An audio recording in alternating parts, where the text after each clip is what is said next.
ஜொகூரில் சுமார் 10 கிலோமீட்டர் தொலைவில் உள்ள 3 குடியிருப்பு பகுதிகளில் திடீரென ஏற்பட்ட துர்நாற்றத்தை அடுத்து பொதுமக்கள் மிகுந்த சிரமத்திற்குள்ளாகினர். இதற்கான காரணம் தெரியாமல் இருந்த நிலையில் அதற்கு காரணம் ரசாயனம் ஆற்றில் விடப்பட்டதாக இருக்கலாம் என்று ஜொகூர் மாநில சுகாதாரம் மற்றும் சுற்றுச்சூழல் குழு தலைவர் லிங் தியான் சூன் தெரிவித்துள்ளார். நீர் மற்றும் மண் மாதிரிகள் பகுப்பாய்வுக்காக சேகரிக்கப்பட்டுள்ளதாகவும் அவர் கூறினார். பரிசோதனை செய்யப்பட்ட தண்ணீரின் pH அளவு சாதாரணமாக இருந்த போதிலும் சுங்கை பண்டானில் ரசாயன இருப்புக்கான சான்றுகள் உள்ளன என்று லிங் சம்பந்தப்பட்ட இடத்தில் நடந்த செய்தியாளர் கூட்டத்தில் தெரிவித்தார்.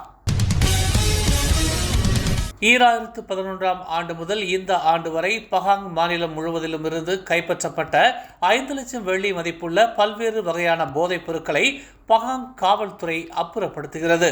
நீதிமன்ற செயல்முறைகளை முடித்து அவற்றை அகற்றுவதற்கான உத்தரவுகளை பெற்றுள்ளதாக மாநில காவல்துறை தலைவர் டத்துஸ்ரீ யகாயா ஒஸ்மான் தெரிவித்துள்ளார்.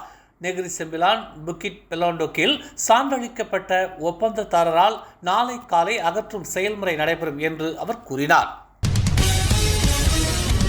ஷா ஆலம் செக்ஷன் 7 உள்ள தமன் தாசே ஷா ஆலமிற்கு செல்லும் போது பொதுமக்கள் எச்சரிக்கையுடன் இருக்குமாறு ஷா ஆலம் நகர சபை அறிவுறுத்தியுள்ளது. அப்பகுதியில் முதலை ஒன்று காணப்பட்டதாக முகநூலில் வெளியான பதிவை தொடர்ந்து இந்த எச்சரிக்கை விடுக்கப்பட்டுள்ளது. MBSA சுகாதாரம் மற்றும் சுற்றுச்சூழல் துறை மற்றும் வனவிலங்கு தேசிய பூங்காக்கள் துறை இவ்விவகாரத்தை கவனத்திற்கு கொண்டு வந்து உரிய நடவடிக்கைகளை எடுத்து வருவதாக தெரிவிக்கப்பட்டுள்ளது. சபா கினா பத்தாங்கானில் உள்ள எஸ்டேட்டில் ஆற்றை கடக்கும் போது சரக்கு படகில் இருந்து தவறி விழுந்து காணாமல் போனவர் இறந்த நிலையில் இன்று காணப்பட்டார். 45 வயதான அன்டோனியஸ் பெர்மிசியின் சடலம் தீயணைப்பு மற்றும் மீட்புத்துறை ஊழியர்களால் 3 நாட்கள் நீடித்த தேடுதல் நடவடிக்கைக்கு பிறகு இன்று காலை 10:30 மணியளவில் கண்டுபிடிக்கப்பட்டதாக சபா தீயணைப்பு மற்றும் மீட்புத்துறை செயல்பாட்டு மைய அதிகாரி உதவி கண்காணிப்பாளர் ரிக்கி மோகன் சிங் ராம்டே தெரிவித்தார். இந்தோனேசியாவைச் சேர்ந்த அந்த நபர் விழுந்த இடத்திலிருந்து 100 மீட்டர் தொலைவில் கண்டுபிடிக்கப்பட்டார். மலேசிய தகவல் தொடர்பு மற்றும் பல்லூடக ஆணையமான MCMC இவ்வாண்டு மட்டும் ஆகஸ்ட் 15ஆம் தேதி வரை 32,676 மோசடி இடுகைகளை நீக்கியுள்ளதாக தெரிவித்துள்ளது. கடந்த ஆண்டு இதே காலகட்டத்தில் இவ்வெண்ணிக்கை 6,297 இருந்தது. 2021 மற்றும் ஏப்ரல் 2024க்கு இடையில் ஆன்லைன் மோசடிகளால் மலேசியர்கள் 31,80,000 வெள்ளியை இழந்துள்ளதாக தகவல் தொடர்புத்துறை துணை அமைச்சர் தியோனி சிங் தெரிவித்துள்ளார். ஆனால் உண்மையான எண்ணிக்கை இதைவிட அதிகமாக இருக்கலாம் என்று தாம் நம்புவதாக அவர் கூறினார்.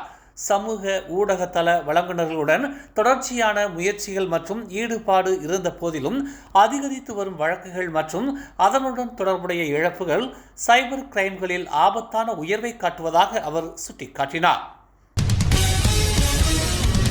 மியான்மரில் நடந்த மனித கடத்தல் வழக்கு தொடர்பாக அரசியல்வாதி மற்றும் அவரது கணவர் உட்பட 8 பேரிடம் போலீசார் வாக்குமூலம் பதிவு செய்துள்ளனர். இவ்வழக்கு குறித்து எழுதிய இந்தோனேசிய வலைப்பதிவரிடம் இன்று வாக்குமூலம் பெற்றதாக தேசிய போலீஸ் படை தலைவர் தான் ஸ்ரீ ரசாருடின் ஹுசேன் தெரிவித்தார். இந்த வழக்கில் தொடர்புடையதாக கூறப்படும் பல நபர்களின் நிறுவன கணக்குகளையும் போலீசார் விசாரித்து வருவதாக அவர் கூறினார். அரசியல்வாதி சொத்து முதலீட்டிற்காக மியான்மரில் இருப்பதை ரசாருடின் உறுதிப்படுத்தினார். மேலும் இவ்விவகாரம் குறித்து ஊகங்களில் ஈடுபடுவதை தவிர்க்கவும் போலீசார் விசாரணையை முடிக்க அனுமதிக்க வேண்டும் என்றும் அவர் பொதுமக்களை வலியுறுத்தினார். அதிகரித்து வரும் வாழ்க்கை செலவை குறைக்கும் முயற்சியில் உள்நாட்டு விமான டிக்கெட் வாங்குவதற்கு 2 மானிய முயற்சிகளை தொடர அரசாங்கம் ஒப்புக்கொண்டுள்ளதாக போக்குவரத்து துறை அமைச்சர் அந்தோனி லோக் தெரிவித்துள்ளார். உள்நாட்டு வழித்தடங்களில் உயர்கல்வி நிறுவனங்களின் மாணவர்களுக்கு விமான டிக்கெட் வாங்குவதற்கான ஃப்ளைசிஸ்வா மானியத்தை தொடர்வதும் இந்த முயற்சிகளில் அடங்கும் என்று அவர் கூறினார். மேலும் பண்டிகை காலங்களில் விமானங்களுக்கான விலைவரம்பு கொள்கையும் நடைமுறைப்படுத்தப்படும் என்று அவர் தெரிவித்தார். ஒற்றுமை அரசாங்கத்தின் நிர்வாகத்தின் கீழ் கருத்து சுதந்திரம் கட்டுப்படுத்தப்பட்டுள்ளது என்கிற மகாதீரின் கூற்று உண்மை அல்ல என்று தகவல் தொடர்புத்துறை அமைச்சர் ஃபாமி ஃபாஜில் தெரிவித்துள்ளார். அந்த முன்னாள் பிரதமர் இன்னும் பேசலாம் மற்றும் அறிக்கைகளை வெளியிடலாம், எந்த நிகழ்விலும் கலந்து கொள்ளலாம் சுதந்திரமாக என்று ஃபாமி தெரிவித்தார். தற்போதைய நிர்வாகத்திற்கும் அவரது நிர்வாகத்திற்கும் இடையே வானமும் பூமியும் போன்றது என்று வர்ணித்த ஃபோமி, அவர் இன்னும் நடமாடுவதில் சுதந்திரமாக இருக்கிறார், கலந்து கொள்வதில் சுதந்திரமாக இருக்கிறார், அறிக்கைகளை வெளியிட இன்னும் சுதந்திரமாக இருக்கிறார் என்பதை நினைவில் கொள்ள வேண்டும் என்று ஃபோமி ஃபாஜில் வலியுறுத்தினார்.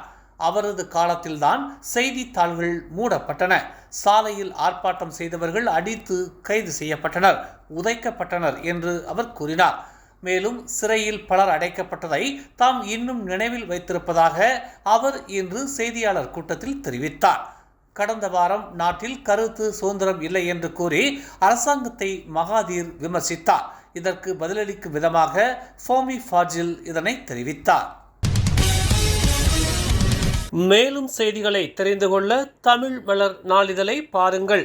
எங்களோடு இணைந்திருக்க மலர் டிவியை பதிவு செய்து கொள்ளுங்கள். உறவுகள் மகிழ்ந்திட விருப்பம் மற்றும் பகிர்வு சேவையை சொடுக்கிடுங்கள்.